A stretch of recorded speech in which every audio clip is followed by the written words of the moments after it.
Huh. Do you think they were more earthbound creatures or extraterrestrial, in your opinion? That's the million-dollar question right now. You know, with Sasquatch, through two different genome studies now, one made public, one which was conducted in private by Dr. Ketchum on, the private study was done on behalf of JC and a few other investigators when we had discovered DNA with Sasquatch. Is this the same, you just said that, it was the same study when she was looking for Bigfoot, right? Right. Okay. She came to the conclusion on her Sasquatch study that the mitochondrial DNA, the DNA on the mother's lineage side, was in fact modern day human. And when she conducted the Dogman DNA study, it too came across mitochondrial DNA human, Native American. Wow. Right, and the Sasquatch study, what it showed was that 12 to 15,000 years ago, during what was called the Younger Dryas period, there was an upright walking hominid species. That species has never been cataloged in the World Gene Bank. That's the major problem with Sasquatch DNA. They have never discovered the fossilized remains of this upright walking hominid species. Therefore, they have never actually taken DNA from one of these fossilized samples and made it into the actual gene bank. So when they do the study, it comes up as an unknown relic hominid species and human female. Jack researcher Scott Carpenter had a video of what could be a Dogman. And this clip you're about to see, this was my first encounter with the Dogman. Now, of course, I didn't see him or know he was watching me.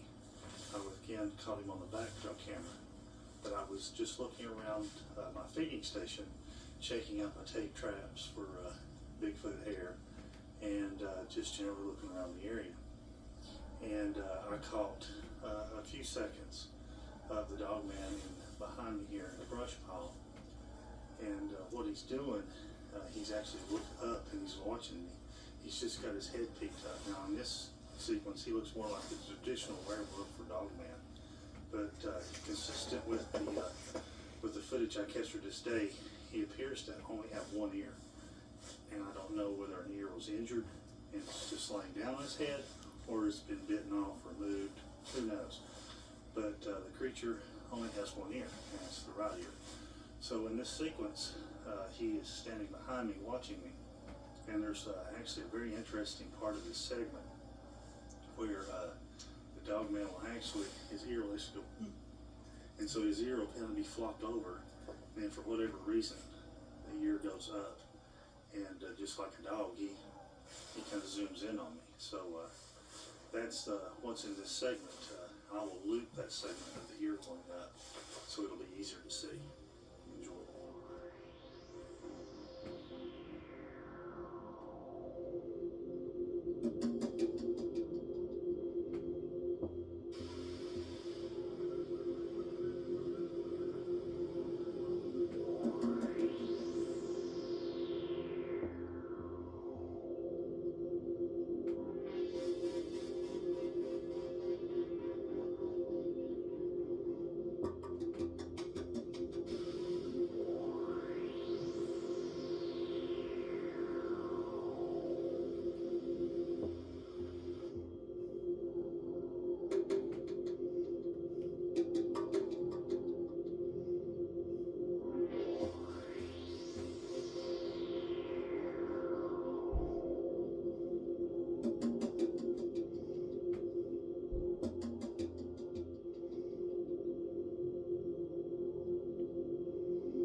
It's amazing he was able to even see this creature through all the greenery. Well, the great thing about Scott Carpenter is that he realized early on, and Scott is a completely no-nonsense human being. You can tell. Oh, yeah, I've been in contact with Scott for a long time. He's the kind of guy that really doesn't mess around. What he says happened really happened. You know, he's as strange as the day is long. And he discovered that every time he was out on a hike, on a hunt, he could hear activity behind him. And he'd turn around and there wouldn't be anything there. So he got to where he would wear a camera pointing backwards at all times, filming behind him. And that's where this footage actually came from. He reviews that video every time he gets home, the back camera footage, and he saw this thing poking out of the something was there. I don't know what it was, but something was there. It is when you look at the very close-up examination and slow down video of that creature, it is quite something. It is very, very It's going to scary. be a Bigfoot. Now, you know, if it is, it's a new type of Sasquatch that we didn't know existed before because they have elongated snouts, they look like dogs, they have upright standing ears most of the time, and these things can stand 9-10 feet tall. Wow. I've got a photograph of one of them, and it literally had its arm bent at a 90-degree angle in front of it like this, and it stood up the entire time it was being filmed. There are frames where it lifts its nose to the air and begins to sniff our scent in the air. And you can even see the pupil of this creature. Jack, geographically, where are these creatures located? Well, right now they're being seen in most of the states. The major hotspot in North America is Michigan, along with they call the land of the lakes. There's a peninsula there where there is not only a cluster of historical sightings, The Upper Peninsula. right, but a growing body of sightings taking place there even as we speak. Wisconsin, a lot of the other Great Lakes states that are along that area. So And there's- primarily the central states. Right, well, and from there, they seemingly work a trail down to the deep south. And in the deep south, you know, around New Orleans, you have what's called the loup-garou, which is the French word for werewolf. What do you think they eat? You know, I think they're omnivorous, just like the Sasquatch seems to be. These things are meat eaters, but they also seem to have the ability to forage off of berries and other types of food available to them in the forest. Leaves, things like that. Right. What a great nutritional dinner that is. Right, and, you know, and with Sasquatch, you can look at the gene study that was done, and you can kind of see why there's a natural scientific explanation for this Sure. creature. The Greater Dryas period was a period when the Earth had been struck by a comet, and when that happens, species that have very similar DNA makeups tend to interbreed out of an innate sense of survival. And this creature had a very similar genetic makeup to archaic humans, and it began to interbreed with archaic human females, and that produced the lineage that we call Sasquatch or Bigfoot. Have there been any reports of these creatures being winged?